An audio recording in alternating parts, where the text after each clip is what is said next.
All right, the Black Gold Nation presents cinematic connections for revolutionary change, an engaging, enlightening, and edutaining assessment of movies as it relates to the forward progress of Black people in America, Africa, and the diaspora.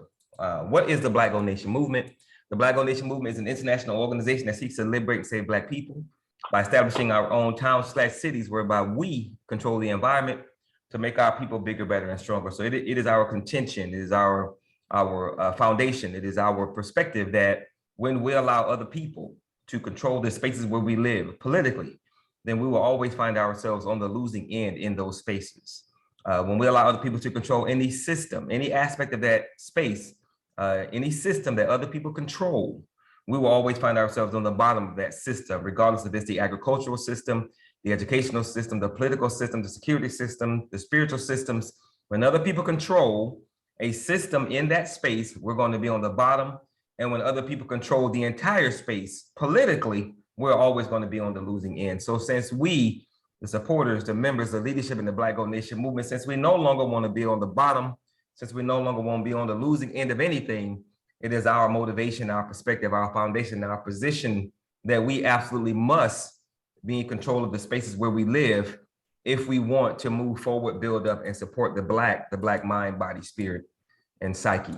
Why we came to be, based on the understandings, teachings, practices, and strategies of past and current organizations that our leadership has lived, studied, and or taught, and the need to continue doing. We build upon the successes, minus the mistakes, to provide our people solutions that work now, to implement a 100-year plan to build power. So what we're saying here is that every movement, every organization, every leader that's gone before us, and even a few that still exist today, all of them were trying and or are trying to do a very righteous and necessary thing, but all of them failed for whatever reason, or are failing now or on the wrong track.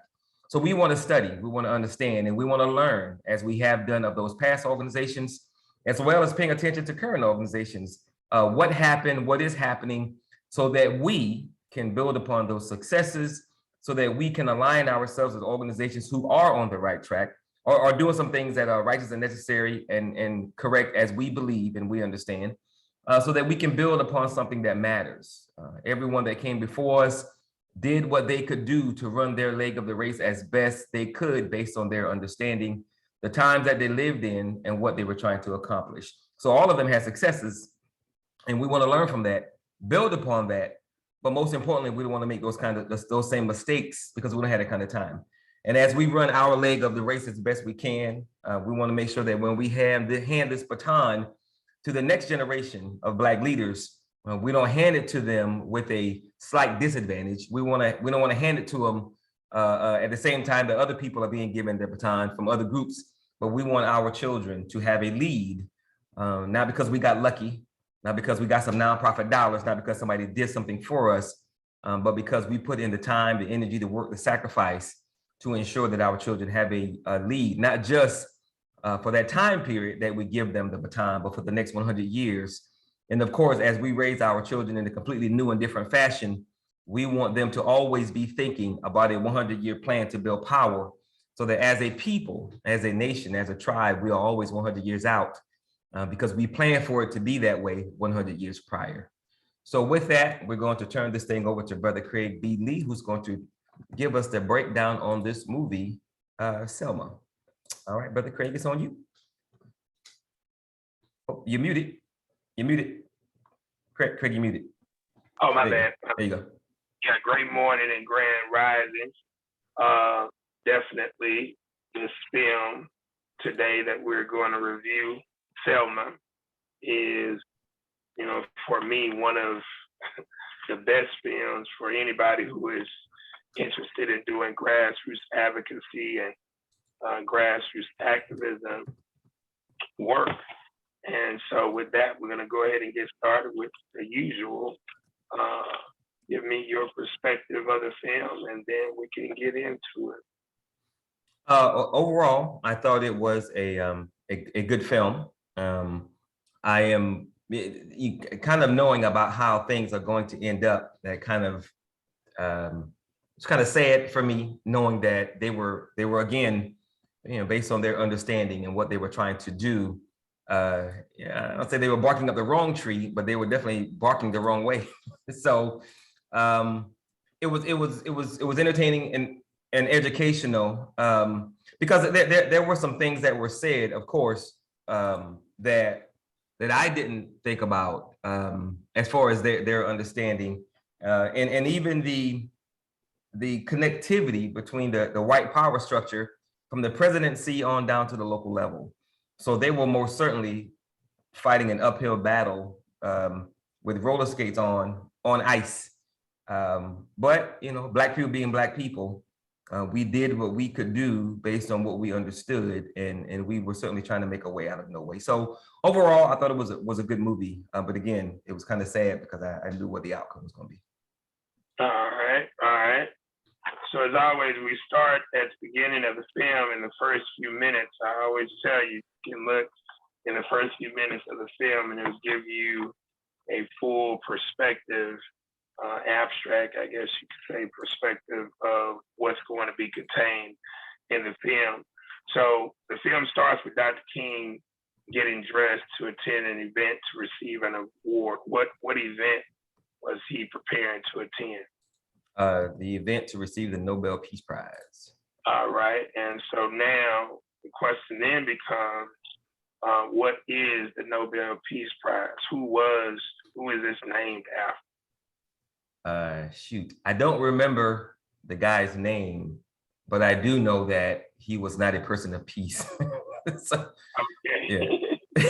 So that was kind of funny. It's named after Alfred Nobel, and he was a chemist and scientific guy. But the funniest thing about this is his business was making weapons, right, and equipment to kill people.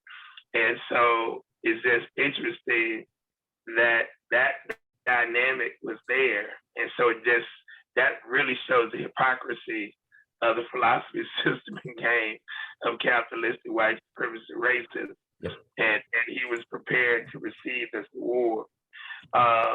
The next big thing in the first couple of minutes of the film, Coretta Scott King character said something very interesting after Martin talks about becoming a pastor of a little church in a college town.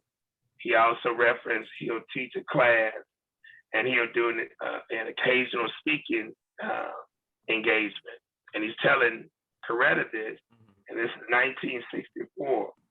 And this dialogue is why when the creator gave me my purpose paper to leave corporate America in June of 1995, this is why I knew I was not going to marry a sister who was not on the square of this game, because that's a whole different mindset. But she said, after he said what he said in terms of becoming a pastor in a college town, teaching the class and doing an occasional speaking engagement, she said, and I will pay all the bills, especially for the mortgage of our very own house. Right. What does that tell you about someone? Because this is 1964 now. This is just 4 years before he's assassinated. Right. This is 1 year before Malcolm is assassinated. And then this is a year after Kennedy is assassinated. Mm-hmm. So what does this tell you about the situation that King and most so-called activists or advocates, what they're actually facing, what they're up against? It tells us two things. Tells us that path, at least at that time, and many of us still think that way. That path, because of the approach, is not necessarily a financially lucrative path, and there's going to be some financial obstacles, speed bumps, and or hurdles because of their approach to doing what they're trying to do. And it also, I think, speaks to Coretta's understanding of that and her willingness to support Dr. King and help him do what he needs to do as she takes care of the business of the house and the family. So I think it speaks to the reality of their thoughts as well as her support of him in trying to move forward.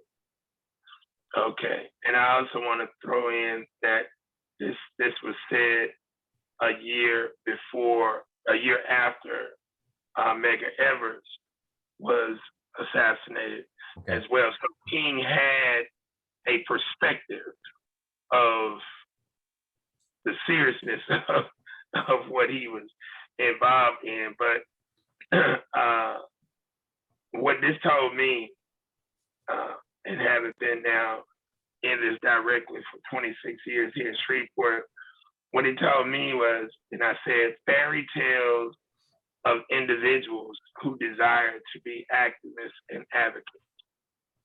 See, because I remember when this came to me in 1995, and I specifically looked at the lives of Dr. King and Malcolm. Mm-hmm. And I said, I would never do that. And when I say do that, I'm talking about try to make, exist in a regular or live a regular life while having to do some superhuman grassroots advocacy work. Right. It ain't gonna work. Yep. Because you're gonna have too much pressure put on you already by the forces of evil. And so if your significant other is not understanding of that, that's going to add more pressure, number one. And then number two, as we'll see later on in the film, when the threats start to come to your wife, your children, that's a whole nother pressure. Yes, sir. Okay. And so I knew I didn't want to be involved in that dynamic unless I met somebody who was like a cross between Harriet Tubman, Christy Love, Cleopatra Jones. She needs to be a gangster. Cleopatra Jones. And that's where I knew I was pretty much going to be solo in this game, be connected. But I didn't want to bring children into the mix unless there was a sister who really got that understanding. So I wanted to point that out because that impacted me in 1995 long before this movie actually came out. Mm-hmm. All right, so what else happens within the first 5 minutes of the film that's very profound? What else? The bombing of the girls in the church. Yeah. Have you ever been to Birmingham? No. Yeah, so that's you really need to get a chance to check that out.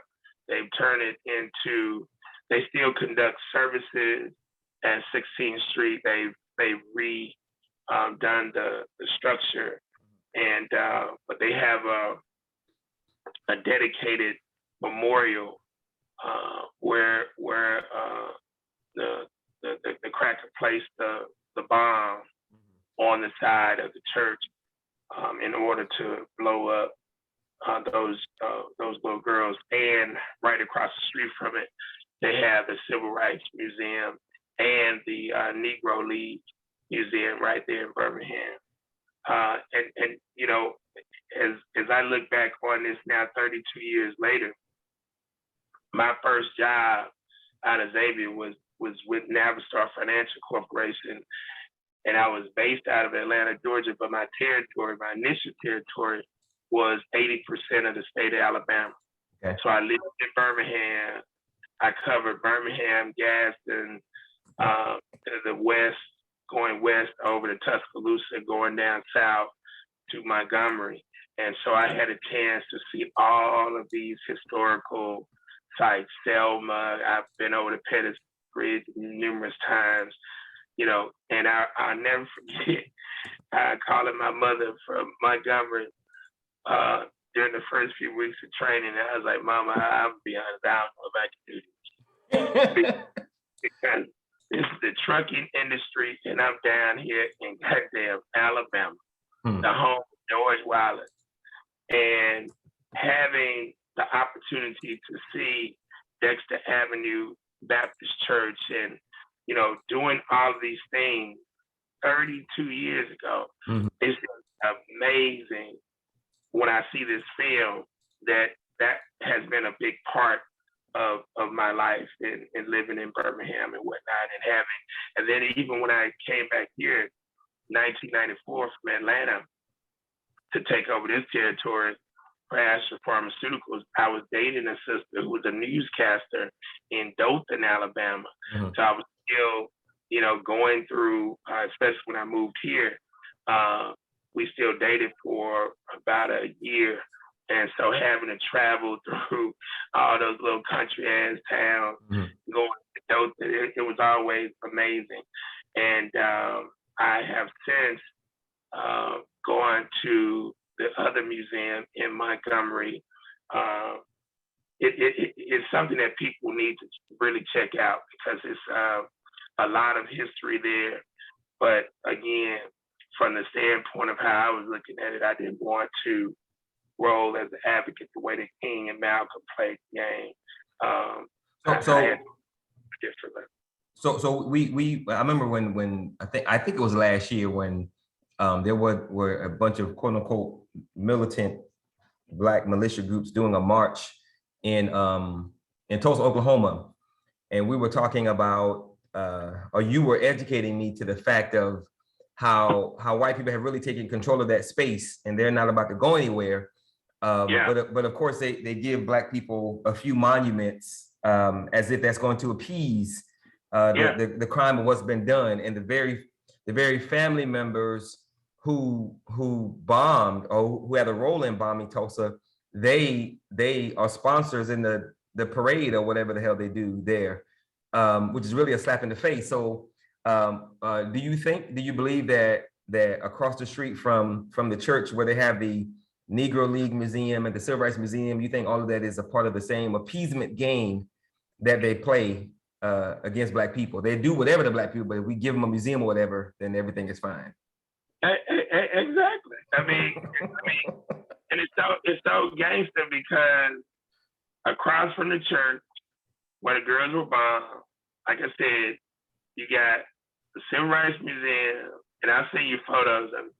You got the Civil Rights Museum, and then you got the Negro League, and then across from that, it's like all on the same corner intersection. They got a nice reflection park where they got different little civil rights things that happen there. I forget the name. I don't know if it's called Reflection Park, whatever. I got the name of it in the joint. But so all this is right there to commemorate all of the racial gangsterism that happened.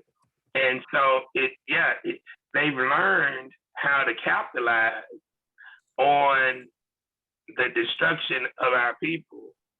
And still, I mean, Negroes there in Birmingham, man, it's just, you would think something like that would take you to a whole nother level of activism and advocacy. And consciousness.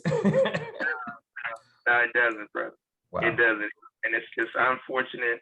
But yeah, that's the game. So the white folks, and we're gonna discuss that because the white folks get in and co-opt what you're doing because whoever is over the money for that organization, they are part of the conspiracy. That's why what we're doing with Dance on Duty is so phenomenal, because if I wasn't a part of it probably would happen to Dance on Duty as well. I'm sure, yeah. And they'd have messed up to put me in the game, so it is what it is. All right, so now we have, I talked about the direct contrast of peace versus hardcore violence as it relates to the awarding of the Nobel Peace Prize. So we kind of talked about that. Next, also, this has happened within the first 10 minutes of the film. And this is where the Oprah scene where she's playing the role of Annie Lee Cooper is trying to register to vote. And this was so profound. That was heavy. Gangster. What was your thought? What was your thought about that? I thought it was I thought it was ridiculously amazing, the questions that he was asking her, because I'm thinking, how many white people could answer those questions? Exactly. So the extent that they went to ensure that Black people could not vote, is not only was it amazing then, but going back to which we're going to talk about, how lackluster the voting effort was in Stonecrest. Now 2021, it's like we not only do we forget about what our people went through to vote, but we don't understand the importance of voting at all. You know, so we out here, you know, it's like this past episode of the Revolutionary Code. We title the episodes the way that we do for a reason. It's the pathway to power. And everybody is talking about power, but we have no idea what that pathway looks like. And that's why we off of it. We wouldn't even recognize it because we're clueless, because we haven't learned from our mistakes, because we don't study and understand. And refuse to do it. And here's Annie Lee Cooper, a real person. Yes, sir. I mean, when you pull this up, she's a real person. She was with the Loudoun County Democratic Party, or one of those Democratic organizations. So she was a literal person who was about the business of trying to make some things happen. Mm-hmm. And she was willing to sacrifice her damn life, her little job. And man, she did good with the application. Yep. And so forth. And recite the preamble. Yeah. Damn it, Andy Lee had it going on.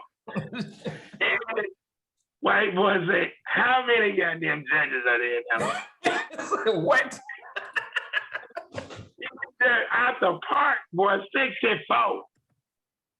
And then he said, name them. She said, you name them.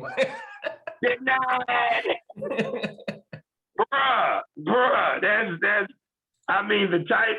So now, what does that tell you right there? If voting wasn't important. I was just thinking the same thing. If voting wasn't important. Would they go through those lanes? They would. Why would they go? Okay. Yeah. If voting wasn't. So that's powerful. That needs to really be concentrated on when you're looking at this film.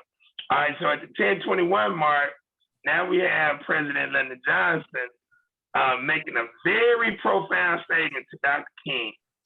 And what is that profound statement? He's talking about how they offered King a job. That's right. King turned it down. Now, but who accepted that job back in the 1800s with his so-called revolutionary ass? Who accepted that he was supposed to be a revolutionary? In the 1800s? Yeah.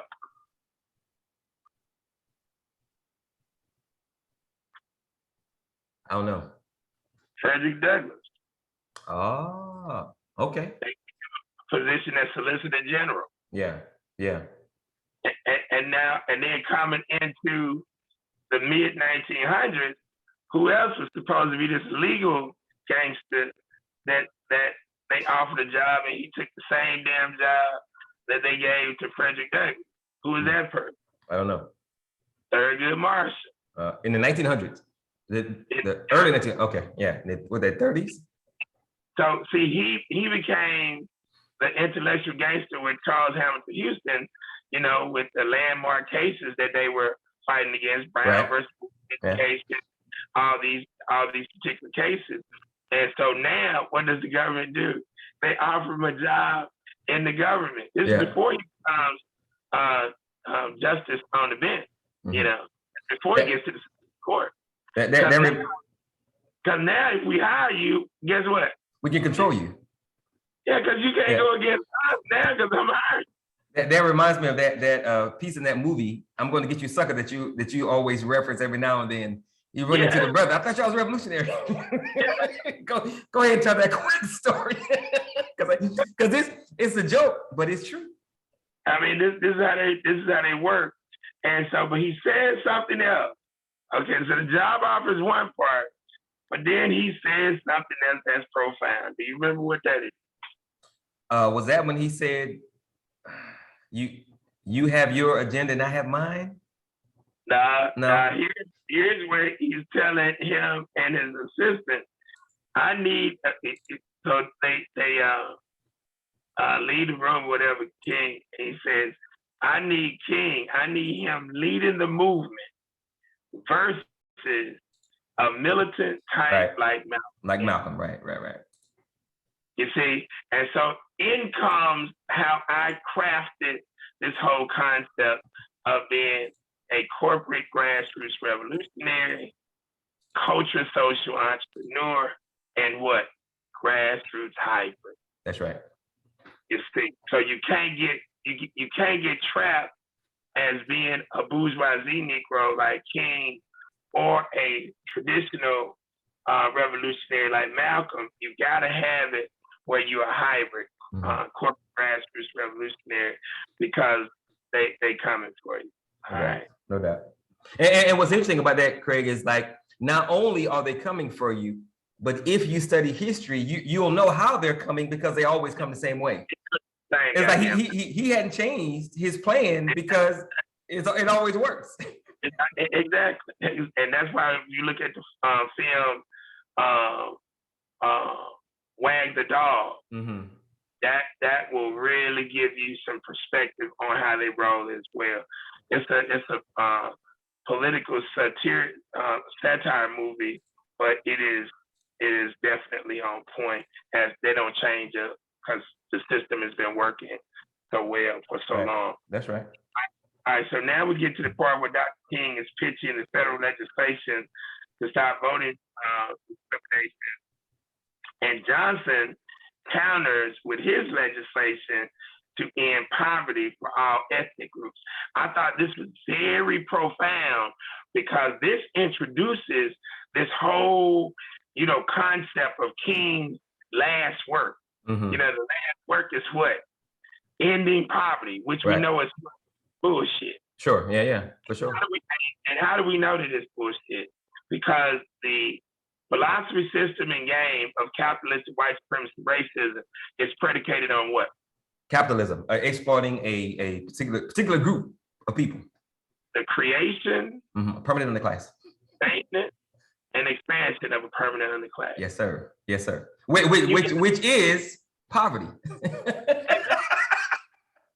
So I thought this came up in the dynamic, and so I haven't studied to see whether or not that's where the poverty push comes from, because it's just very interesting. This movie was very solid when it came to truthful concepts that were being pushed. That's a heavy concept to say that came from the Johnson side of the equation. But say it again. And not from the King side, not from the SCLC side. But don't we see the push for the permanency of a forever underclass? Don't we see that in plutocracy?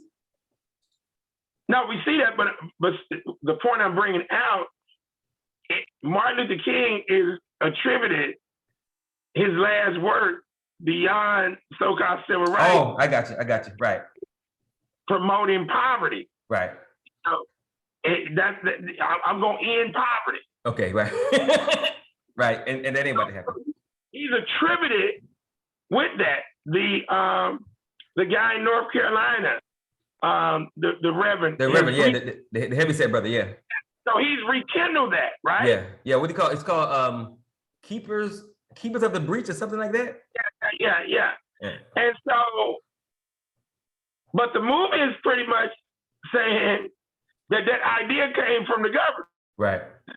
Right. Yeah. So that's one of those quid pro quo type things.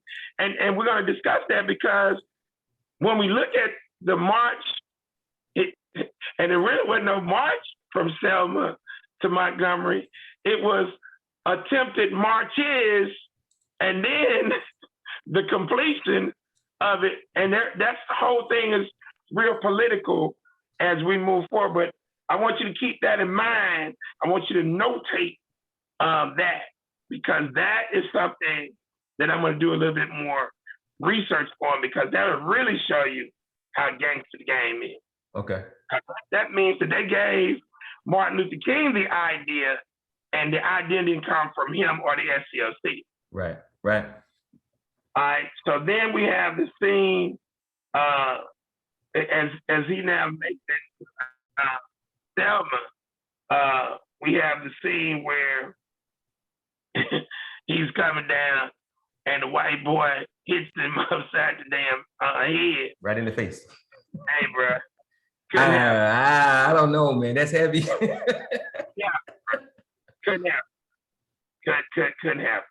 So that was very interesting. And so now we get to the scene. This is the first scene with Johnson and Hoover, where Hoover refers to King, and this is very telling, as a degenerate. Now, of course, Hoover himself was a goddamn degenerate. Big time. But the question then becomes, why do you think he referred to King as a degenerate? It had to be because one or two things, if not both. His belief that Black people are inferior, or he doesn't have the right to try and be equal to us. So it could be one of those two things, if not both. It's neither one of them. I mean, of course, those are inherent in terms of that, but that's not why he referred to him as a degenerate. He referred to him as a degenerate because they had the tapes. Oh, at that time they'd already had the tapes? Oh yeah. I thought that came later. Okay. Oh, that's why he says he's a degenerate. Right. He already knew he was buck wild with the various sticks, being a hypocrite. You see? That was all game. Yeah, and I was later on in the film, I was surprised that they put that in there when he admitted it. That's what I'm saying. Yeah, that was very interesting. I was shocked. Very interesting. I didn't expect that. I was so shocked when I first saw this. I was like, God. Yeah. I mean, they let it be known. Yes, sir. And Johnson said that may be true. Woo! But I want him to continue leading the movement, not a bloodthirsty militant. That's right. And that lets us know that they knew about how powerful Malcolm could be if he led the movement. Exactly. So needless to say, King. Let me ask you a question real quick, Craig. I'm sure you've heard. You listened to the Ballad of the Bullet, right? Yeah. And I don't remember the time period. I don't remember the year that was given. I think that was 6. I'm pulling it up right now. But in that speech, Malcolm is talking about the need to control your local economics and your local politics. So he must have had an understanding later in the game as to how important that was. He evolved, definitely. And then he had, of course, a cabinet teaching him. Right. Because he didn't get that, he didn't get that from the nation. And that's interesting because we know that the Panthers touted themselves as sons of Malcolm. And if that's where Malcolm was evolving and developing, you would think they would have picked that up and continue moving that forward, but that didn't happen. Yeah. I mean, it's again when that's you're interesting. See, remember now, his cabinet was way more profound. It was all this was happening around the same time. Yeah, we need a timeline. April 3rd, 1964. Yeah, that's interesting. So this was 1964, starting the movie. So all this was happening at the same time. So he was already out. He had just recently, let me see, when they put him out at 6. Wow, that's interesting, man. That's very interesting. I want to see right quick the actual date when they put him out the nation. So we know that speech is April 3rd, 64. And so Malcolm X suspended from Nation of Islam. It's around about the same time. Yeah. Yep. It was a month. It was a month earlier. A month earlier that he gave that speech. No.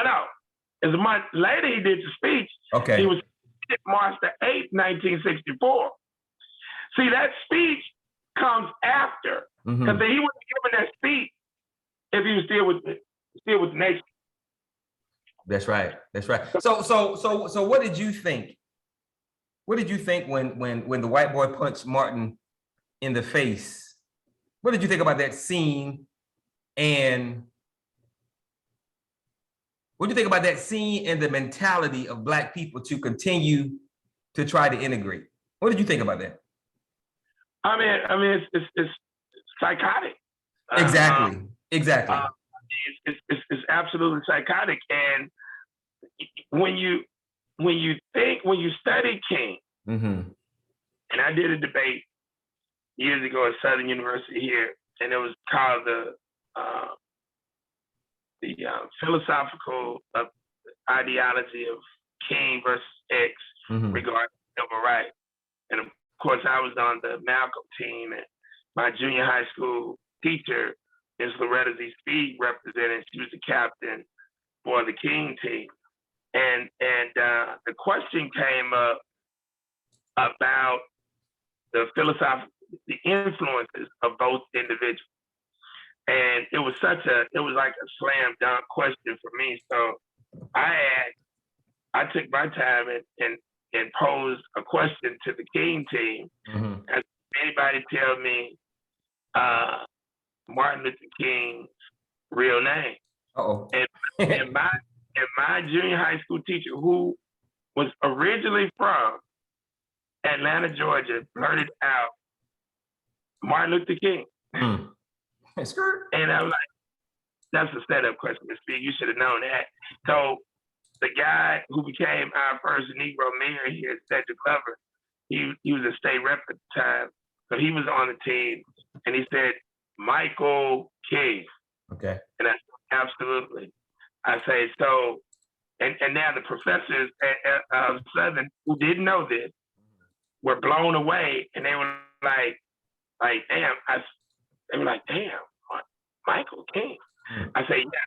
So now, why is this important to know, to your point, to the question that you just asked? This dude's dad changed his name and his son's name based on the religious indoctrination that they were under to another white boy's name, Martin Luther. Because they really believed that this was a crusade. Like that. But if you study Martin Luther, what did Martin Luther do?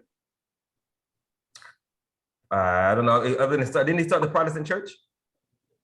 What did he do as it relates to his crusade? Oh, kill people. You goddamn right. Oh yeah, he was gangster with it, no doubt. Martin Luther King, they were so retarded. They didn't get that part. They changed their name to Martin Luther. Okay, y'all about the business of crusade. Yeah. So why y'all ain't about the business of killing? What? To allow yourself to be killed. Well, what you're not remembering is that they skipped that chapter when they were studying Martin Luther. That chapter didn't matter. Hey man, that's a heavy point because I am thinking, I thought then when I was watching it, and I'm thinking now about how much you talk about the 200 towns, cities, villages, 200 that we started after slavery. And here we are in the 60s getting punched in the face, getting attacked with whips and sticks and horses, trying to convince white people to let us hang out with you, as opposed to doing your own thing in your own space. And that don't speak to psychology and Stockholm syndrome, then I don't know what does, brother. And that's a heavy point, because it proves then and now that our people are psychologically damaged and sick in a very bad way. Exactly. See, there was going to have to be some confrontation with white folks, even if we were doing our own thing. But the intent of the confrontation would have been different if we were totally focused on doing our own thing would have been equity. That's right. You know, equality on paper with laws, but the pursuit would have been equity for our own thing and not integration into their thing. Yeah. So, and so that's why those two words, if you don't understand the difference between equality and equity, I mean, you really are messed up in this thing. But I point that out because they took on this dude's name, but they didn't take on his real action. They took on the desire to engage in warfare, Christian warfare, but not to goddamn eliminate their adversary, but to try to kiss and hug and love their adversary and allow their adversary to kill them. Not them, but not them, but who? Their followers, their supporters, Black people. Because I'm gonna link another part of this movie to what? The Judas Factor. Yeah. Where goddamn all the shit that they were talking, when it now got down to it, they didn't want to get busy. Yeah, they were not serious about that life. And it's interesting, I was expecting them, and I was looking it up, but I couldn't find the timeline. I know that at some point during King's life, that the deacons for defense were they were available, or they could have been called on. But I know, but something happened whereby they weren't there throughout, and that's interesting because you know what they were about. What happened was, and here's where the character, they only play him a little bit in the movie, but the cat with the pepper fro and the glasses, that was the homosexual. They got arrested? There you go. Okay. Rustin was in the ear because he had some cat with some weapons, protecting him. But I'm gonna send you the clip. Okay. In film, so you'll see it. And he was in his ear.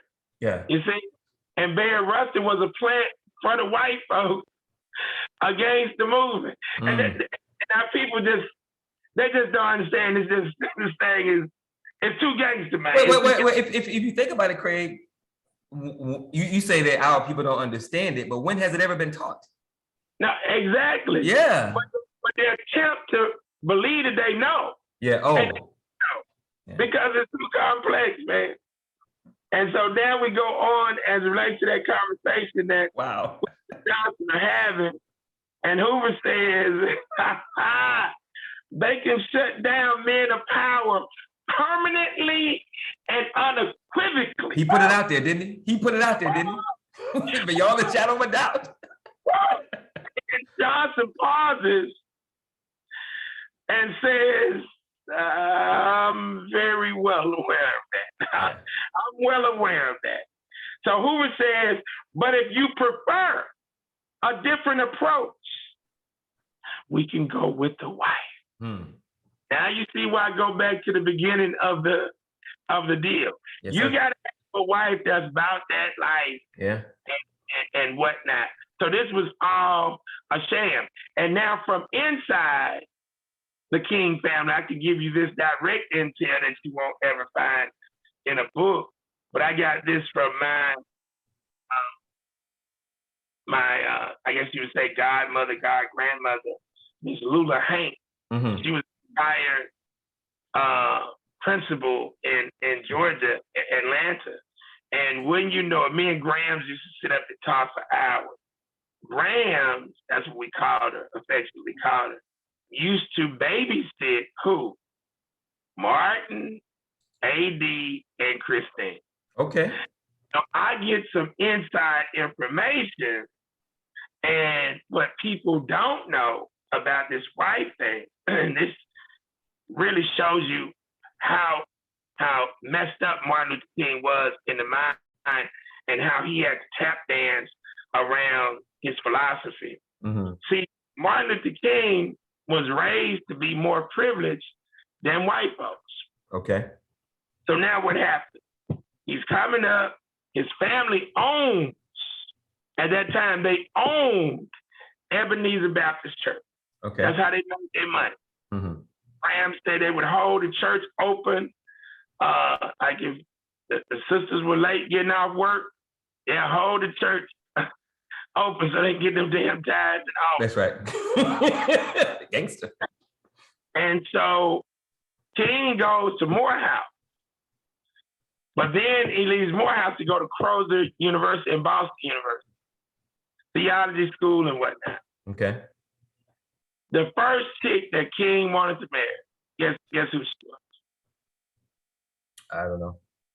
A white. Oh, well, yeah. I assume she was white. I didn't know what her name was. Yeah. Wanted to marry the goddamn daughter of a maid. Think about it.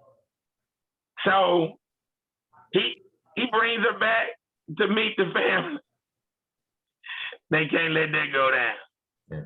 So now you're gonna mess up their hustle. That's right. Yeah. But this is the indoctrination that he's been pumping. You know, we're all the same. We are the world. Yeah. We are children. That's an awesome song. So they do not allow that to go down.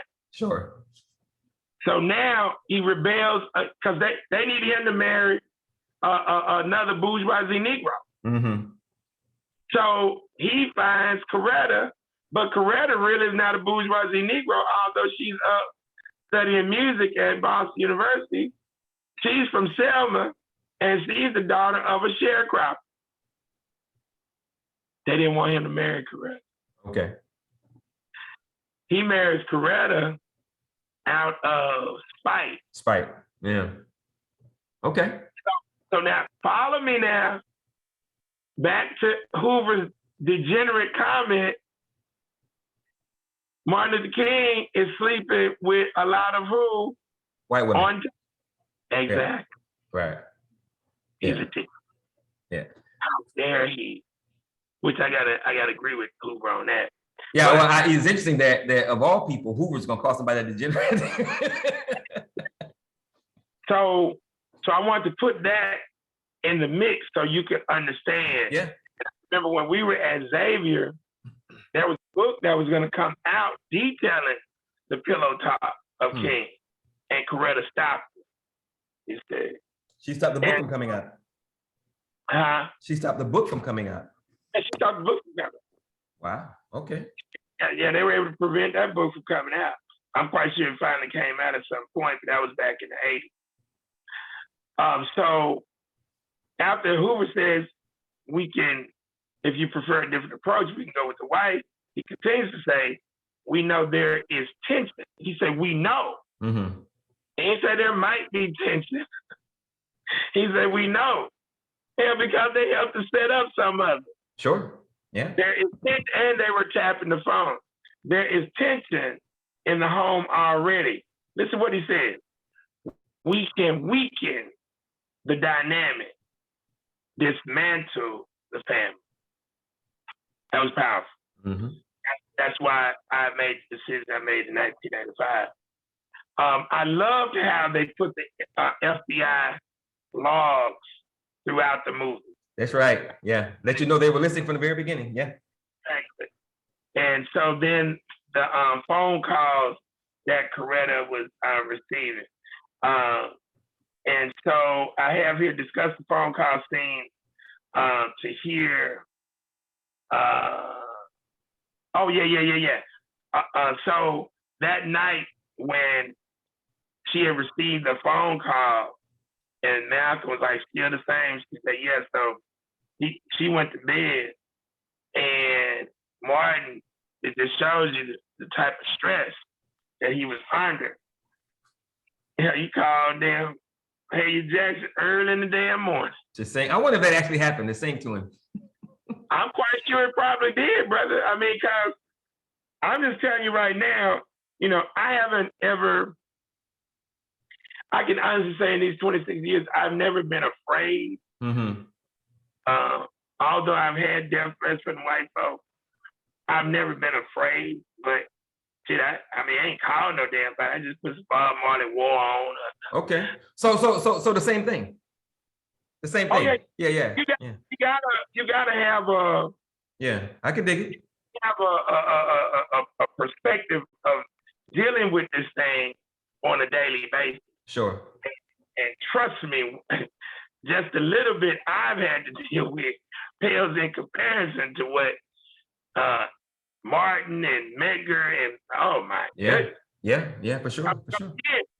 Because again, for me, it was always been just me primarily. Right. Of course, I've had to look for my mother and stuff like that, but I didn't have a wife and children. Sure. Yeah, and that change, like you said earlier, that changes everything. That changes a lot. Yes, sir. And that was interesting. And then another scene that I really did like was the breakfast scene when the whole SCLC team came over to the house. Yeah. It wasn't a goddamn restaurant because we're talking 1965. That's right. Segregation. So now you have more camaraderie. Yep. And I just love that. That was awesome. Yeah, that whole family structure. Yeah, the familial structure of the community. Yeah, I thought that was great. Exactly. Yeah. All right, so now we get to the part where we really now, and I was shocked that they showed this part, the scene with King and Hosea Williams talking with the SCLC about SCLC versus the SNCC, Mm-hmm. Student Nonviolent Coordinating Committee.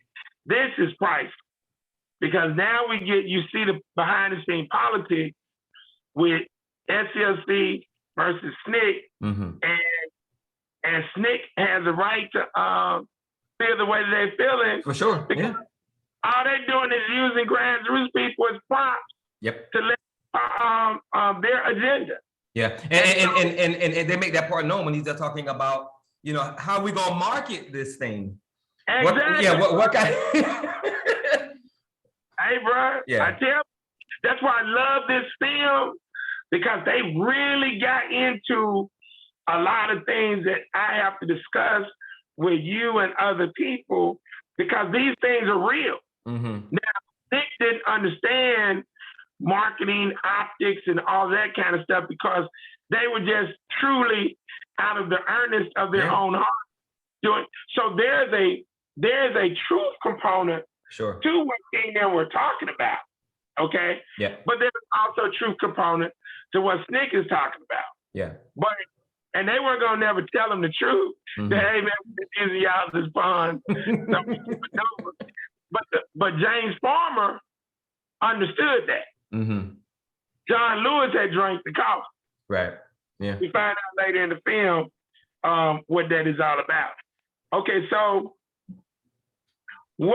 since King and he listened, and so he tells Farmer and Lewis what does he say?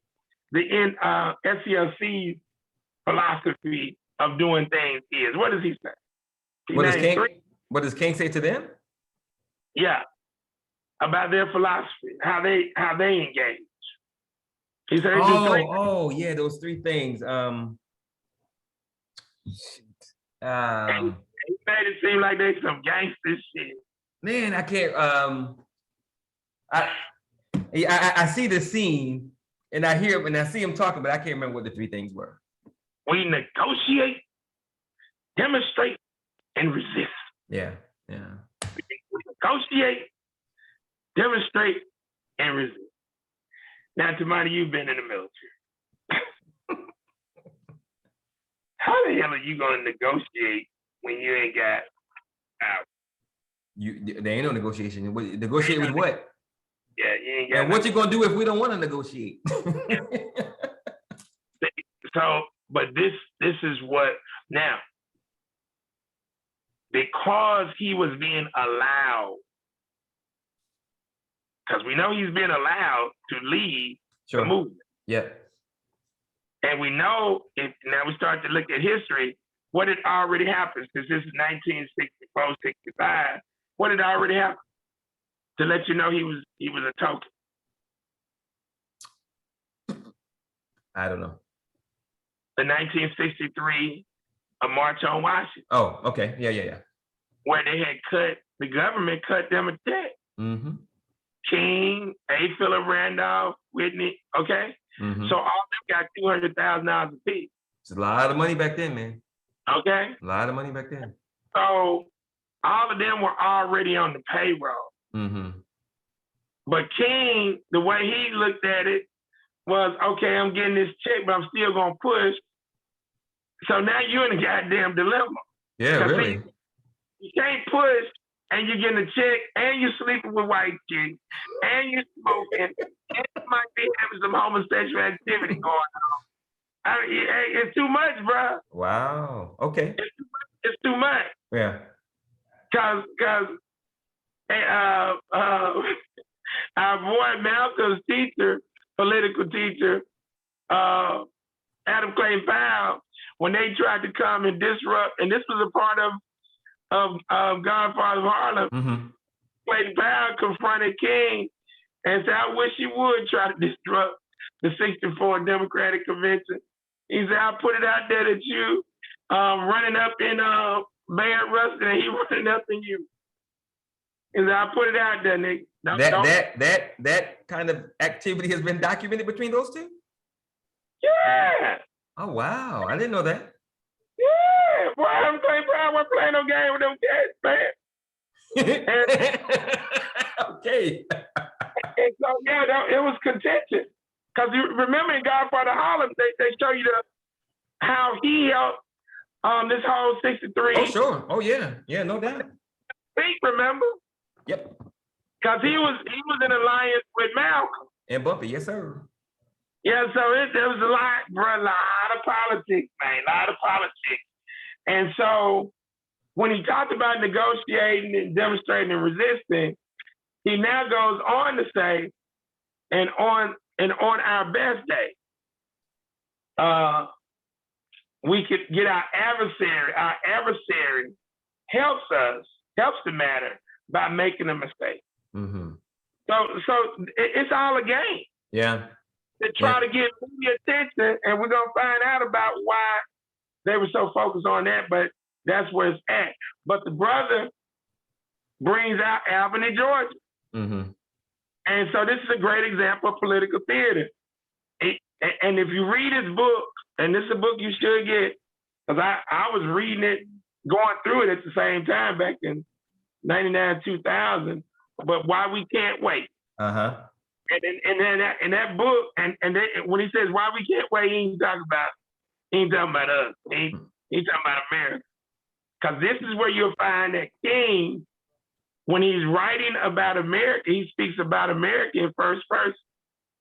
Us, our, we. Right.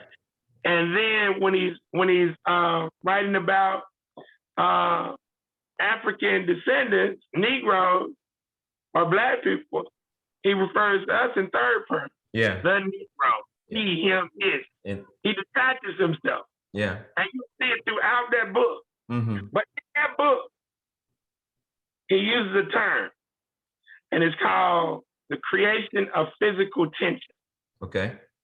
You see it throughout this entire movie. See, the whole marches, the sit-ins, all of that stuff, protests, it's all to create physical tension to force entities to come to the table. Okay. And although they said negotiate, demonstrate, resist, see, in all actuality, negotiate is not the first goddamn thing. It can't be. Demonstrating resistance would be number one and number two. Right. And then so-called negotiation, which is the perception of negotiation, which is really nothing more than compromise, because you ain't got nothing to negotiate with. Right. But you put chips in the game perceptively by doing what? Demonstrating and resisting. Yeah. But who do you need to do that? The grassroots people who don't know what the game is. Right, and who subsequently become pawns. And all of this is just, in 2021, looking back on it, all of it is just, I don't want to say ridiculous, but everything you're trying to do, you can do on your own, in your own space with your own people. Yeah. Which speaks to the psychology of so many of our people. That's why I gave you the background on King's desire to fit in with white folks. That's right. And again, at some point, we were going to have to engage the situation, because the federal laws Sure. were definitely against us. So you can't. There's no way that we would have just been able to do our own thing and not engage them. Sure. But coming from that approach, at least you are engaging from a position of real strength and/or unity, because you do have your own geographic space that you run. You can do your own thing. Yeah, and so again, we get to the intent of what you're going to engage in on. And so the James Farmer said, "Yeah, you left Albany because there were no cameras." But King had said there was no drama. Right, there was the wrong sheriff. He didn't do anything wrong, which was really, really, really telling. So they look for drama in order to now get on the news. That's right. So let's go now to Dad's on duty. Mm-hmm. We didn't need drama. Right. Well, you had the drama initially. Yeah. Okay. We didn't need drama ourselves, but we responded to drama. Right. At the school. Right. So the savages, we ain't got it. You ain't got the structure now with the savages. The savages gonna bring the drama. They're gonna do what they do. They're consistent, bro. Yeah. So we now have to capitalize on this, because the mobilization entity at that point was the church. Mm-hmm. The mobilization for us in the 21st century with grassroots people ain't the church, and it ain't just general grassroots mobilization. The only institution that we can mobilize around HBCUs. is going to be either secondary education schools or HBCUs. That's the only way. Right. That's where it's at. So, boom, the creator puts this in my lap so we can mobilize and organize grassroots people around the youth and so-called schools. That's right. Okay, so because they gonna bring the drama every day. Right. We ain't got to drama, because now the drama is against us and not against the establishment. Right, by people that look like us. Exactly. Interracial violence is going to be the same. But King did agree. And so now we get to King's statement about this is powerful. So King said, yeah, young people, y'all want to raise Black consciousness. And he said, that's good. He pacifies them and their approach, and he passes them on their back. And he says, but what we do. I thought that was a hell of a statement, man. That was such a sad statement. Go ahead. Exactly. But what we do is negotiate, demonstrate, and resist. And a big part of that is what? Raising white consciousness. That is an asinine, crazy ass, backwards ass thing to say. We don't want to raise the conscience of our own people. But why did you say that? Because I have a question for you. There's no need for Black consciousness, but why? Why is there no need to raise Black consciousness? Well, shit, I don't know. Maybe you don't believe that Black people can do. I don't know. There has to be, because you're putting all your faith in white people, right? Because white people have the power to control. I don't know. Nah. You don't need to elevate Black consciousness. Oh, okay. Because we're going to become the stars of the show. Right. We need you to be dumb, just like the white man needs you to be. So we can be the gatekeepers for the white man. Exactly. Y'all just do what we say. You don't have to be smart. Don't even worry about being smart and reading. We got you covered. Exactly. You get it? That's a sellout move. That's the difference between grassroots and bourgeoisie Negro. Yeah. So that's where it's at. Yeah. We don't need to be elevated. We need them to be right with what they on. So we can position. That's the game, bro. Yeah. That's the game, and I'm gonna prove that to you in the movie, because you see the confrontation between him and who? Malcolm? Exactly. Yeah. That's why I say what we're doing is never been done in world history. That's right. Where you have grassroots people taking over leadership. That's right. because most of the grassroots people have divested themselves of learning. That's right. Yeah, and involvement. Exactly. Because you got to give it to these bourgeoisie Negroes. They were involved. Right. But they were not grassroots. You see? Yes, sir. So I said here, King is correct about leveraging media attention for their agenda, but he had the wrong game plan. All right, so the two entities from SNCC, John Lewis and James Farmer, and again, I say King used grassroots people to create physical tension in order to get to the perceived negotiating table.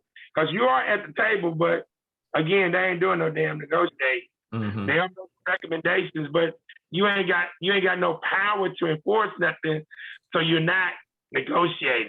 Right. So it's just a series of recommendations and compromises, but you ain't got no power to say, okay, now you're gonna do this, goddammit. Mm-hmm. And if you don't do it, what you gonna do? I mean, come on.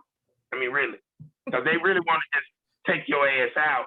Like the Hoover character said, we could goddamn get rid of your ass permanently and unequivocally. We could shut your ass down. That's right. Okay? And so now we get to the Selma Courthouse scene where Oprah's character hits the sheriff. And, again, they're using the people as bonds. And so now the thing gets agitated and Oprah character busts him upside the head. And so, but here's what I say. Dumbass tactic, but necessary. Because at some point, we were gonna have to push within that realm. Yeah. But it's just the intent as to how you go about doing it. At the 38-minute mark, King and Abernathy have a powerful conversation about their bullshit approach. They talk about it in the goddamn at night, and because now they're in jail, and it's like he's tired. He said, but they continue because they had nothing else to do. Right. And he said it. They're going to ruin me, so they can ruin the movement. And I said, no, they ain't gonna ruin you. You ruin your. You're ruining yourself. Yeah, with all your activities and whatnot. Exactly. Yeah. Okay, so Malcolm comes on the scene at the 40-minute mark and through the 43-minute mark. And this is where we get the concept of good cop, bad cop. I've been doing this way before I saw the movie. But Malcolm was finally coming around to understand it because, again, now he's out of the nation and he's evolving in his enlightenment. And so now we get to the jail scene where Coretta comes to talk to Martin about Malcolm's speech, and they're discussing his discontent with Malcolm and what the SCLC movement, which he's correct, has done to change laws versus the rhetoric of Malcolm. And that's why Malcolm was getting very agitated. Yeah. The nation was trying to do, we just gonna focus on ourselves. It don't work that way. Right. And so, needless to say, that was a truthful statement. Yep. Powerful statement too. Powerful statement, yeah. Yeah, so it was competition. And so what I say here, both needed refinement. Malcolm was needed. He needed refinement in his concepts and approaches. And King, damn sure, needed refinement, because when you say that our people don't need to be enlightened or conscious, you're really tipping your goddamn hand. Yeah. That's what you really It's a crazy statement. So now we get into the night marching and beating scene, and this is where the murder of Jimmy Lee Jackson takes place, which is a real thing that happened. That's what spurred first Selma march to Montgomery. I didn't understand why they were having that night march. What was the strategy of thinking behind that? That didn't make much sense to me. Remember now they didn't got to touch the king, so they didn't got inspired. Oh, so that's why they were doing it? We about to do our thing now. Yeah. You know, we gonna shout it day and night. You know, we gonna not understand. Yeah, at all. Yeah. And so they made a calculated move to move in on them because this is how they roll. And so King then does sermon hyping everything up for Jimmy Lee Jackson, and you know, he just, you know, the same, oh, we gonna do it, da da da da for Jimmy. And you just playing the people. Yep. Because you got more confidence in white folks than you do your own people. And so, you know, you got to use them, and that's where it's at. And so now at the 59-minute mark, King and Johnson have another conversation because now King goes back to DC, and he's like, you know, something got to be done, da da da da, whoop whoop whoop. And after he does the situation with Johnson, Johnson goes ahead, okay, give me J Edgar. Let me we got to tap him on his ass right quick. And so now they send the tape to Coretta. Right.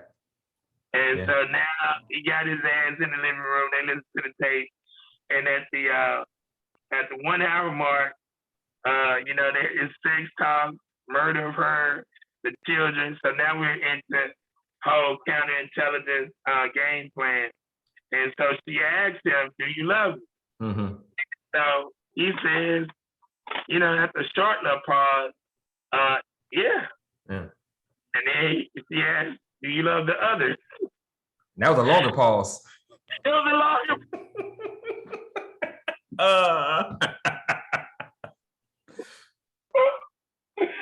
Whoa! I say, bruh. Now, of course, we don't have any way of knowing that.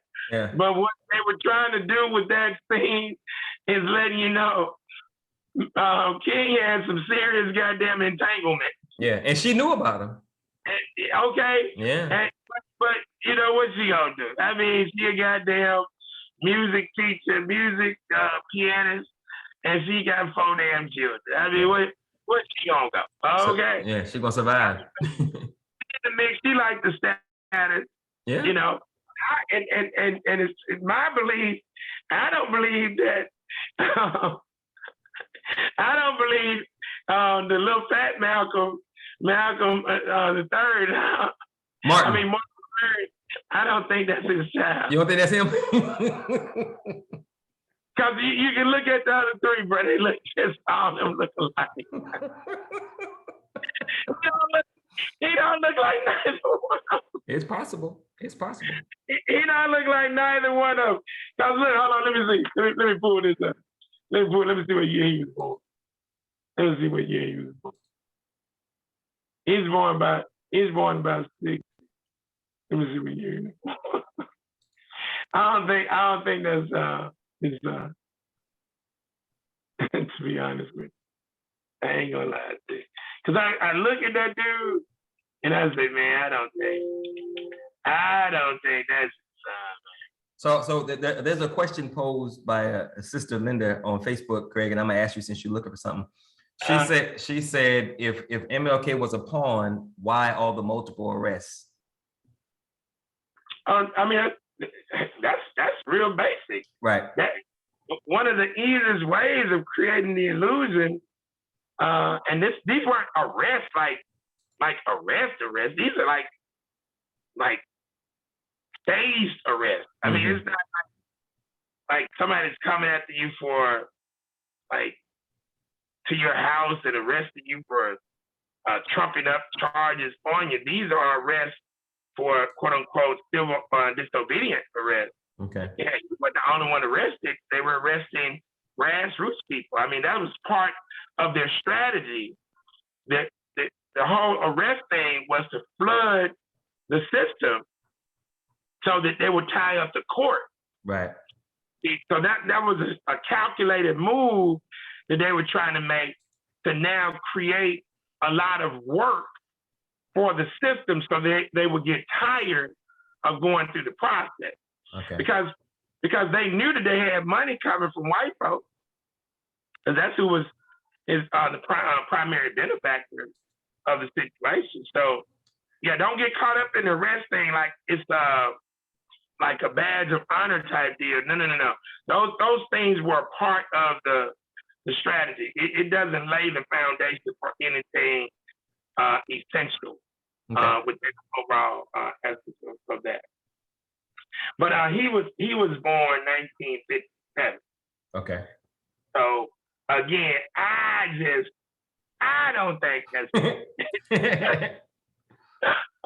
he looks more like Coretta, but I mean, I guess he could. I mean, he could be. You know, it was 57, but Yolanda, Dexter, and Bernice, they look like King. Yeah, for sure. They look like King for real. So I just want to throw that out because he's straight trash anyway. And then now we get to the first attempted march on Pettus across the Pettus Bridge. Also, y'all do some research on the Pettus Bridge. It was named after a general in the military who was also, he had become senator, and he was Ku Klux Klan. Wow. And so that's why they weren't gonna let you come across that goddamn bridge. Hey, this bridge is symbolic. What's wrong with you? The Edmund Pettus Bridge is symbolic. I've been across it a few times. The first March 7th, 1965. And remember now, they put it in his ear. Don't come to this first march. Stay back. Yeah. And so they said they were gonna go on and continue. And that was the day that they wore out they wore our people out. Yes, they did. They wore our people out on that day. So again, an attempted march is made. So this whole Selma to Montgomery thing is a 3-march process. Okay. First one is what they wanted. And you would have swore they were looking at goddamn Facebook. Whoa, we got 70 million people. Right. Now you think about this now. That's 1965. Yep. 70 million folks. That's a lot of people. And you compare that to Dad's on duty. I think we're now over 200 million and whatnot. So, but this is, with social media and traditional media, they had over 70 million in just a few seconds. Yep. Once those cameras started rolling. Yep. That was their agenda. Sure. Truly believe, and this is just, I don't know how the hell you could believe it, but he believed it, that if white folks, there were more good white folks than evil white folks. And if the white folks just saw it, they would come to the rescue of the Negroes. We'll be all nice and they'll be okay if I slept with everything will be all right. Yeah. Yeah, and then I sleep with as many white people. Yeah, but see, we Black people believe the same thing today with the whole reparations conversation. We believe that if we can prove to white people that you owe us this money, then we'll get it. So it's the same thing.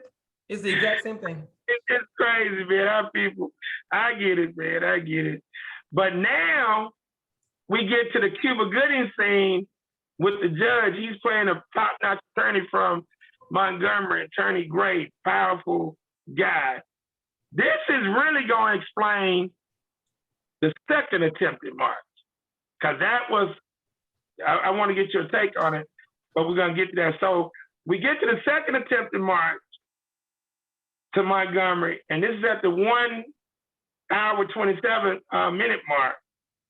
And I want you to tell me what you thought about that, because we know the first march didn't go too far. They got beat up. And now we get to the second march. The white folks come. It's ready. Yeah. It's ready. They ready to rock and roll. Yeah. But now they get ready to go across the bridge. The troopers pull back, and King punks out. Yeah. What happened? Talk to me. I don't know. I didn't understand why he did that. So, you know, he felt like, he felt like it was a setup of some sort. I'm not sure if he was trying to build momentum. I don't know if he wanted more support. I didn't understand that part as to why he wouldn't go ahead and make that move. So I didn't get that. So I say here, politics is a gangster game. Okay. He lied to his own people. He lied to his own people, and I'm gonna prove the point to you, so you'll see it.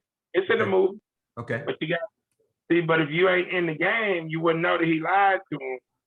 So, but that's why I just pointed out the Cuba Gooding scene. Okay. There's a short little scene, and Cuba Gooding goes to a judge, and he say he's not gonna rule against the governor and override it. He said he don't. He said they can't march. I really say go back and watch that scene. Yeah. This is after the. This is right before the one. It's right about the 120 mark.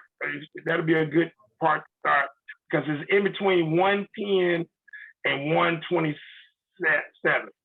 So in that 120 mark, you'll see that little scene. It's just a real short scene. Okay. Cuba Gooding is getting with the judge, and they tell him you can't march. So, but he mounts up to march anyway because he got the white vote. Right. But he doesn't go. And see, the way they played it is they let him lie, but he didn't tell the truth. And I'm sorry he didn't tell the truth. So discuss the one, okay, I have here, we're going to discuss the 1 hour 34 mark where the white preachers from Boston, they were murdered, and the subsequent conversations between King and Johnson. And so this is a real good conversation because Johnson tells King, I know you're juggling, but I'm juggling. I know you're juggling too. Right, we both because both of them got to play a lot of their people. That's the thing that they're playing, right? And so Johnson's character completely said, "You the one that sent them into the slaughter." See, you did that. You did that. Yeah. And so he gets irate with Johnson on this deal, and he calls him to the carpet and lets it be known. Jimmy Lee Jackson people would appreciate the same courtesy that you showed to the preacher from Boston. But so now we got this tug of war situation going on, and so this is really getting good now. So now we get to the 138 mark in the film, and man, this is after now they've talked about you done sold us out. They're in the church, and he tried to say, oh, you know, I just didn't feel it. I think it was a setup. And just say, you're a goddamn lie. You're a goddamn lie. You've been pimping us all along. Okay. You've been pimping us all the goddamn long. And so that was a very contentious deal. And that just goes back to the beginning. So what was the lie? What was the lie? Why didn't he make the march? Because he was saying that I thought it was a setup. Okay. And James Farmer say, no, it's a lie, because you had all the white folks right there. Y'all were willing to sacrifice the Negroes. Oh, I got you. Okay, so think about it. Let's break this down. He said they probably could have shut down our supply, food. Okay, it sounds good, right? Dude, they could have did that the first time or the second time. Right. They can always do that. Sure. That's the risk you take. Okay. So why do you do it the second time? You didn't do it the second time because of what we're going to see at almost the end of the film when they go to the courthouse. Okay.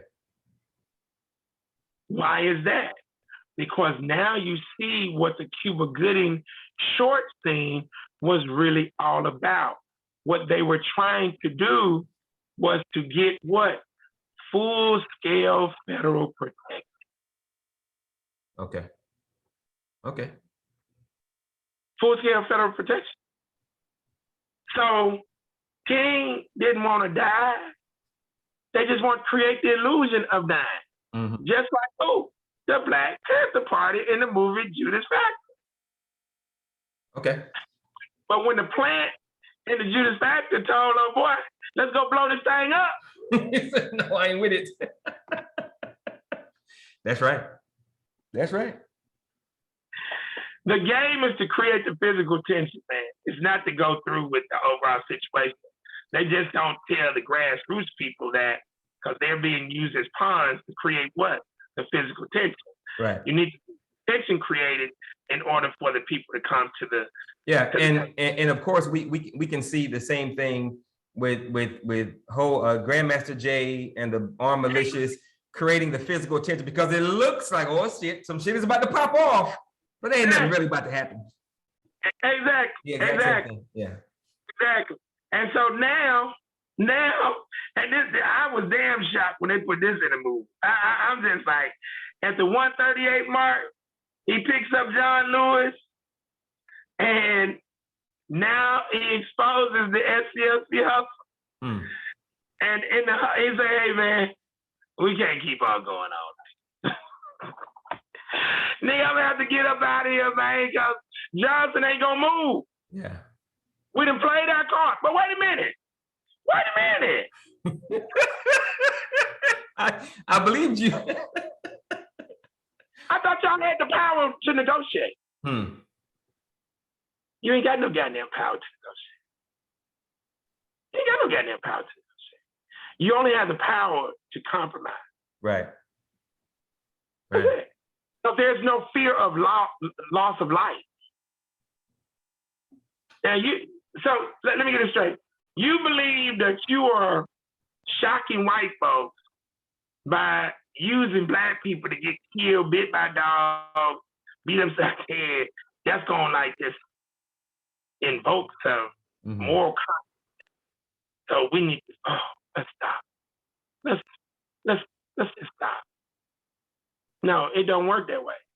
But didn't he get what he wanted when all the people, when all the millions of views, when everybody saw what was happening, more people showed up to assist. So he did get what he wanted, right?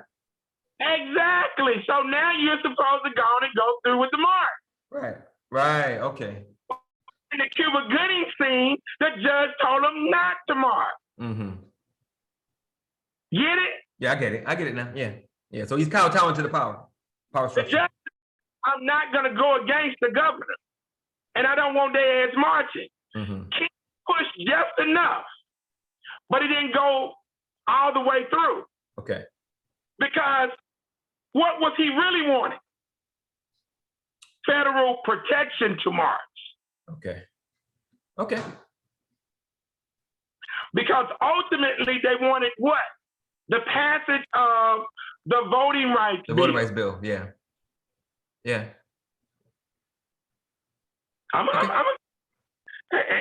a gangster game. So he pitched John Lewis up to let him know, I'm about to sell y'all ass out. I can't continue. Now, whether this happened or not, I don't know. John Lewis probably did tell him, but John Lewis recount. He's disappointed because he about to look like a goddamn fool. And I pulled up the information. By this time, he done got his ass voted out. John Lewis? Stokely Courthouse had become the president now. Right. And so he looking bad. And so, as the movie would have, he reaches deep down and pulls out a story about them getting their ass whooped and him going to a king speech because I just needed to hear you because I just believe in your king. And so all of a sudden now King says, I ain't gonna say y'all, I'm gonna go on in.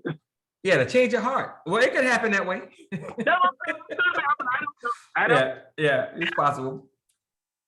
But he reminded him of an ass whooping that he and his team took, and he came here and preached it. You know, that was the catalyst that got King back in the game. So now we get down to the 142 mark, and now they're at the court. And of course, Coretta comes, and this is the scene. All you gotta do is go back, go to that one between the 120 to 127 mark. See that first thing with our guy, Cuba Gooding. You see that first scene with them, and now you come to this particular scene, and now you get it. Because now this explains why King didn't proceed with the second march. They wanted the federal protection. And it's all laid out in this because the judge is letting it be known. Yeah, even though there was an order to not march, boom, they didn't go through all the way with it, and they're just protesting, whoop, whoop. So now this particular mandate comes in, and now it's like, boom, we're going to grant them what they want. Okay. And which was the protection to go ahead and march, so nobody else would get killed. So you're saying he was willing to put Black lives in jeopardy? Yes, sir. To march because for whatever reason he didn't believe in, I don't know. Yeah, but he was not willing to do the same thing with the white lives. So he'll buck the system with Black lives, but he won't buck the system with white lives. Exactly. That's heavy. Exactly. That's heavy. Exactly. Yeah. Because and the way you know it, because the preacher for Boston was murdered, and now you got it's time to go now. Yeah. Yeah. I mean, you done threatened Johnson. It's time to go now. Yeah. If there's any time to go, it would be then. That would have been the time. That would have been perfect. But people were on the back channel to him. Gray and others, the attorney who was doing the deal. Mm-hmm. Okay, that was the game. That was the game. And so now we get to the third mark. And now what is the third mark? To the Capitol? Now I'm saying what has it become? Oh, a media federally protected event. A federally protected goddamn march concert. Yes, sir. Right, because you got all the entertainers coming to it, yeah. Oh shit, I'm gonna perform. I got you. And you also had that's where a bit more, I'm not sure if the complete co-opting had happened at that point, but you got so much white support and white people being involved. There's no way it can be what you need it to be because white people are already involved. They got their hands on it at that point. Exactly. And so we got two last pimp games that's made. So now Wallace, they got, screwed. His guy tells him, hey man, ain't nothing we can do now. We done tried our best. Ain't got no more hands to play. The judge and ruled against us. So now George Wallace trying to become president. Mm-hmm. Well, he need his Klan folks to roll with him. So he can't seem like he caving in to the goddamn order. So what? George Wallace played his last card, and it was a gangster play. So he goes up to D.C. This is at the 146 mark, and he and Johnson are having their conversation. And I say your politics is an intellectual gangster game. Because now Wallace, Johnson says, George, why are you doing this? You done got on this race thing, you about poverty, you helping, why are you doing it? And he said, goddamn, my people don't want this. Right. He's like, you niggas, the nigga wanted, that nigga wanted to go to the swimming pool, then they want to go to school with Jay. Then they go to school with Jay. Now they want to go to the store with Jay. Now they go to he said, we gotta stop. They want everything. Yep. He did that because he needed Johnson to go and step up and make it seem like he wasn't the one caving in, but Johnson was the one caving in. Mm-hmm. And Johnson's like, man, I ain't going down to history with your goddamn man. Right. So actually, it was a pimp move that Wallace played to save face with goddamn his people. Right, because he needed to appeal to his base as well. Exactly. Yeah, yeah, and that's funny because his base will be local grassroots white folks that are racist that he need to vote for him so he can win the presidency. Exactly, and so now what ends up happening to George Wallace? A few years later, he gets smoked. He gets shot. Yeah. He don't get killed. He gets shot, so he's paralyzed. He gets shot by who? Not the Black Panther. Oh no, it had to be a white person. Yeah. But who come to his goddamn aid? Probably colored folks. I don't know, who was it? Damn dumbass Negro. always, man, always. It's a sickness, brother. This cracker stood up and said, segregation today, segregation tomorrow. Segregation forever. And at the end of the day, God damn it, our jigaboo ass people. And I'm telling you, brother, that's why you got to give it to white people, man. You got to give it to white people. Black people are screwed up, man. We are screwed up in the worst way. Bro, you got to go back and see some of the clips, bro. You got to jigaboo.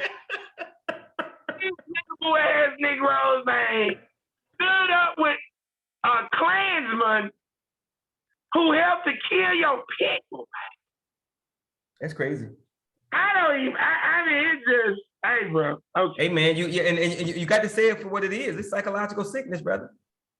And so now we get to the last few scenes. They showing some of the old clips, original footage. But you listen to King is doing this speech that's into him, speaking in front of the Capitol. And we're at the 154 mark. And he plays it up like they marched in spite of all the obstacles. That's why we weren't going to do it, goddammit. We OGs up in here. You know? We made it, goddammit. No, nigga, that ain't what happened. That is not what happened at all. Y'all got the government. Y'all got the government to cover your hands.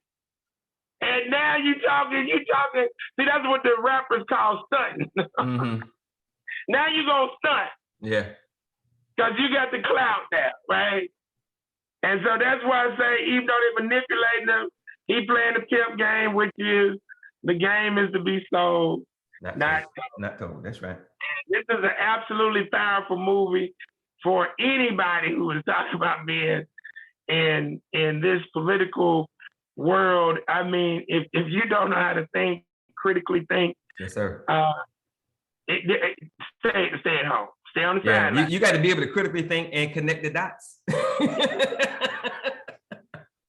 So that is the movie, and I love this film. And like I said, man, for me, having been doing this for over 30-something years, 26 here in the city of Shreveport, it just reminded me of so many things that I've had to encounter. And it just always reminds me of why I will embrace that old gospel song. I'm gonna stay on the battlefield for your Lord. For my Lord, for my Lord. I'm gonna stay on the battlefield, brother. And you know what's interesting about that song, and this is all the lyrics of certain songs always goes back to a person's psychology and thinking when they hear those lyrics. Because I guarantee you, Craig, your staying on the battlefield for your Lord is not the same as other people staying on the battlefield for their Lord. It's not the same at all. Totally different. All right, brother. So it's just you and I. I don't have any questions. You have any closing comments and/or remarks? Hopefully, the folks who end up checking out the film got some insight and go back and look at the film with a different lens. as we've discussed these critical points Yep. in the movie, and hopefully they can point out a few other things. Yeah. But again, we need to watch films with an eye to learn and be enlightened and educated, instead of just looking at it to be entertained. Yeah, I'm going to go back and look at a few of those scenes, and then I'm going to watch a particular episode of Godfather Harlem, because it certainly seems like King's team was not the same as Malcolm's team, and they could have done a lot if they had come together, because both of them had critical pieces that could have moved the grassroots masses forward, but that didn't happen, and it didn't happen for a reason, because because they had to be aware of one another. King's people weren't gonna, exactly. But with that dude, and again, part of why I don't go in the paint on these punk ass preachers and whatnot is because, again, you learn from history. Yeah. Why would I go? I know that these people are not doing anything. That's right. But what I tell you, I can still get from their membership. The 4 things. That's right. Their vote. Yeah. A percentage of their intellectual capital. And their positive promotion. And their positive promotion. And their positive promotions of our program. So I'm not going. Ain't no need for that. There's no need to call them out and go in the paint. Yeah, because they can be used. They're pawns as well. So I'm going to present our clear glass of water versus their tainted glass of water. And I'm going to let the chips fall where they may. Yes, sir. Yeah. Because people are not going to leave those churches, no matter how many coons and jigaboos you call those folks. Right. They're not going to leave those churches, brother. Right. Right. And it's interesting that we think, again, by talking about them or trying to embarrass them or whatever, you simply gonna make them stronger in their faith. They're not gonna go against their pastor. Well, that's why they're not thinking. They're believing that. That's right. They're not thinking, because if they were thinking, you would know they're not gonna go. It's too much evidence to show you. Yeah. That they're not gonna do that. So and it's a waste of time and energy. It's a waste of time and energy. So I use the Malcolm, I use the Panthers as case analysis to show you can't do that. Right. So what I've learned now with a lot of these pseudo wannabe grassroots activists, pseudo wannabe grassroots advocates, they don't want to really learn. So I just leave them to their own vice. Yep. And I just deal with the people. I just rather deal with pork chop eating ass Christians who wanna help the youth. Because then I can show you how we can mobilize, organize, and make some things happen. Yeah. So and it's interesting, Craig, because more often than not, the people who are talking about the people who go to church and whatnot, they are doing less work than the people in the church. So say what you want, but they're doing something. Hey man, most of these cats, ain't nobody in that Islam got no youth athletic group. Come on. Here in the street for. Come on. They look here, bro. Stop. They ain't got no Boy Scout troop. They ain't got no girl. Stop. Yeah. Stop. I'll take the pork chop eating Christian over these Negroes. Wanna be goddamn kale eating, goddamn Dr. Sabi Seamoth consuming ass Negroes. Vegan ass shit. Give me the pork chop eating ass Christian, man. They do more damn work, and they'll support you too, goddamn it. Sure. They'll support you. Yeah. So I'm not going. And I was raised in the Black Baptist Church, so I'm not gonna go in the paint on those. If I wasn't in that, I know damn well my skill set of understanding this thing spiritually wouldn't be on the same level that it is now once I divorced myself from religiosity in 1985. So I went through that process of sin. And so I still have connection, with these folks, and we got to deal with them. We don't have to go at it that route. Just if you believe your method is best, go on and start working and putting your stuff together. That's right. Yeah. And you like some of these people know I'm not a Christian, but they invite me to come speak at their damn church. That's right. Or in their church is like, man, y'all some stupid ass. Hell no. For what? I go into that scripture. Yeah. Pull some good scriptures out, and I relate it to real life issues. Mm-hmm.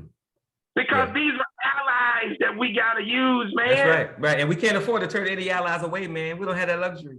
We don't have that luxury. Yeah. So I got more in common with them than these goddamn savages that's killing everybody in the goddamn street. Right, right. Yes, sir. Everybody, and I like to go to the goddamn church to get me some free damn plates of food. All right. So on that note, as always, thank you, brother, for taking the time and doing another absolutely fantastic movie review. And I'm going to say, you know, like I always say with everything that we do, two things. Always remember that no one can do everything, but if everyone does something, everything will get done. And absolutely always remember that nothing is more sacred than the liberation, empowerment, salvation, and freedom of Black people, because if Black people don't make it, none of us are going to make it, and none of this is going to matter. So with that, brother, thanks again. God bless, and I'll be in touch. You have a good one. Peace. Peace.